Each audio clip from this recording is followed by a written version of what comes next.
kind of like how the Romans used to conquer little villages in the Mediterranean. They'd go to a little Turkish town somewhere, they'd find the first 5 guys they saw, and they'd crucify them. And then, that town was really easy to manage for the next few years. Intimidation, threats. How would you feel if you received a letter from the EPA saying that they're going to fine you $50,000 a day? You'd be counting how many days is it I can stay in business. What he said is clearly not representative of either this president's belief in the way that we should approach these matters, or in the way that he has approached these matters, either from this office here in the White House or at the EPA. When I was asked earlier about the issue of coal,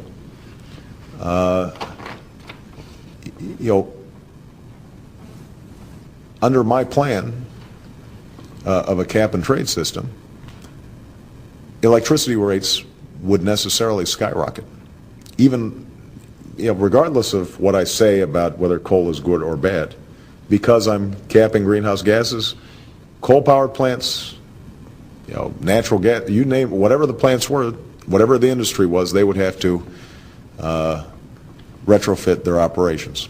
That will cost money. They will pass that money on to consumers. Well, an EPA official appointed by President Obama said that his philosophy, talking to other EPA folks, was that enforcement is like the Romans conquering villages, saying that oil companies should be crucified. He has apologized, issuing this apology. I apologize to those I have offended and regret my poor choice of words. It was an offensive and inaccurate way to portray our efforts to address potential violations to our nation's environmental laws. I am and have always been committed to fair and vigorous enforcement of those laws.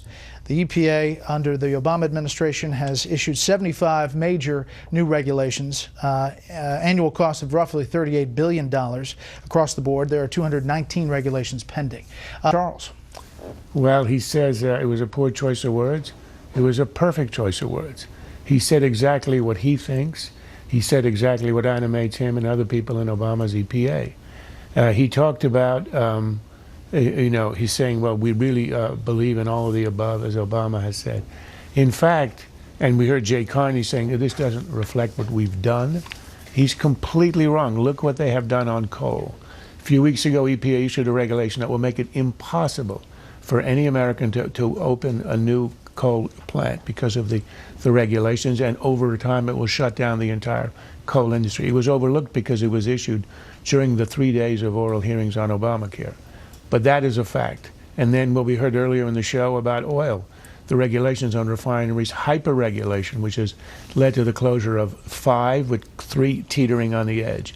And now you've got the worst, natural gas. We have just stumbled upon the greatest sort of gold mine of energy probably in U.S. history, the fracking technique, which allows us to exploit these huge reserves of shale oil and gas. We are the Saudi Arabia of shale oil and gas, and EPA is stepping in over state regulation, trying to restrain it and to hold it back. This is out of the philosophy that if you have a lot of natural gas, as we are getting now, it will undercut the pie in the sky stuff, the wind, the solar, the algae, and the spinach that Obama imagines is going to be fueling our economy in the future. That's why EPA acts as it does. It was an accurate representation, and it completely reflects the facts of what EPA has been doing on energy. Mara, I guess when you look at this videotape, it's particularly tough for the Obama administration that has been trying to push back against Republicans on the stump, saying that the EPA is onerous, and their comeback has been that it's fair and that it's not targeting anyone. And yet this is going into a little Turkish town somewhere, finding the first 5 guys they saw and crucify them. That's what we should do. We need to invest in the technology that will help us use less oil in our cars and our trucks, in our buildings, in our factories. That's the only solution to the challenge. Alternatives are expensive, though, and the only way to make them price competitive is to do what Stephen Chu suggested just before he became energy secretary. He told the Wall Street Journal in 2008 that, quote, somehow we have to figure out how to boost the price of gasoline to the levels in Europe. A Republican lawmaker recently criticized that statement, calling higher prices a cruel tax, as he asked what the administration is doing about prices. But is the overall goal to get our price? No, the overall goal is to decrease our dependency on oil, to build and strengthen our economy, and to decrease our dependency on oil. Dr. Chu is walking a very fine line, trying to not say we want higher prices when they really do want higher prices. The problem is that most alternatives to oil aren't affordable for most Americans, which is why Chu championed higher gas prices to make other sources seem less expensive in comparison. I do think the real story here may be this Armendariz guy. If you take a look at his background, he's a professor still, he's on leave from SMU. Go to his website, it's up now, he's left it up. Total environmental activist, total mediocrity. This is the guy President Obama appointed to oversee the EPA in the most oil-rich part of this country. Who would make a choice like that? It tells you a lot. Is there an upside at all for the Obama administration? Are they somehow getting closer to environmentalists in this tape? It seems like a bad day in the politics of this issue. Only if you're a Roman centurion. Look, in the example he gives, he says you go into a town and you pick the first 5 guys. Not the first anti-Roman, not the first 5 anti-Roman agitators. Guys off the street. This is what EPA does. You find anybody you want. Forget about enforcement. You show them who's boss.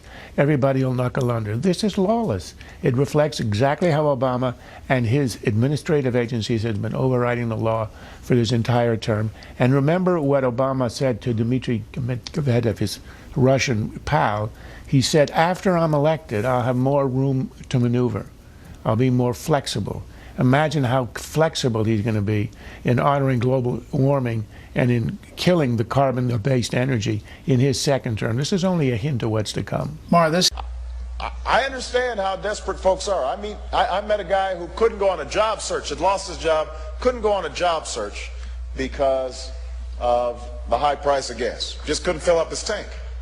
I met a teacher in South Dakota who loved her job as a teacher on an Indian reservation. She had to quit because the drive was too far. It was taking up too much of her paycheck. I know how bad people are hurting. But is the overall goal to get our price? No, the overall goal is to decrease our dependency on oil. The question was, is the overall goal to get our price of gasoline down? And the answer was no. Yeah. That's raising some eyebrows today. Yeah, absolutely. The man went straight at it. Is the goal to get energy prices, gas prices down? And the answer was unequivocally no.